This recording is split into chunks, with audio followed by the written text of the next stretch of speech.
తరుణ్ గారికి, జ్యోత్స్న గారికి, సుబ్రహ్మణ్యం గారికి, మార్కెటింగ్ కమిటీ చైర్మన్ ఆల్పకృష్ణ గారికి, అనురాధ గారికి, సిఓ సుధారాణి గారు, అందరికీ పేరు పేరున ధన్యవాదాలు తెలియజేసుకుంటూ, మరి ఉదయం 10 గంటల టైం చెప్పాం. చాలా కార్యక్రమాలు ఉండడం వల్ల లేట్ అయింది, అందరూ క్షమించారని.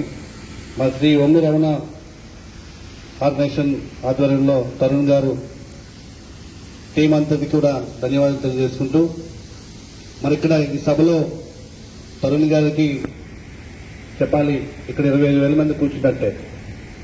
ఎందుకంటే మా సిఓ సుధారాణి గారు, అనురాధ గారు, జ్యోత్స్న గారు, నారాయణమ్మ, సఖి, దేవి, లక్ష్మి గారు అండ్ చిన్నతల్లి గారు, విజయ, దుర్గా, ధన, మా వాలంటీర్స్ అందరూ కూడా ఒక్కొక్క క్యాండిడేట్ చేతిలో 2,000 మందికి టీంకి 2,000 మందికి ఆర్గనైజేషన్ వీళ్ళందరూ కూడా ఆర్పిస్ కానీ అందరూ కూడా మా టీం అంతా కూడా ఏదైతే ఈ మెసేజ్ ఉందో మన వార్డులో అందరికీ తెలియపరిచి ఇంట్లోనే ఉండి ఎంప్లాయ్మెంట్ పెళ్ళైన వాళ్ళ తల్లులు కూడా ఒక ఉద్యోగం చేసే విధంగా తరుణ్ గారు ప్లాన్ చేస్తూ ఉన్నారు.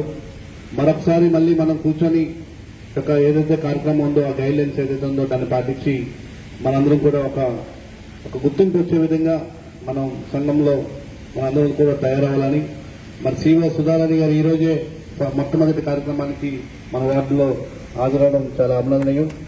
ఇక ముందు సుధారాణి గారు మన ఆర్పీస్ అందరూ కూడా వార్డులో 52 వార్డులో ఒక మంచి బెస్ట్ ఇది వచ్చేటట్టుగా మనందరం కూడా తయారవ్వాలి.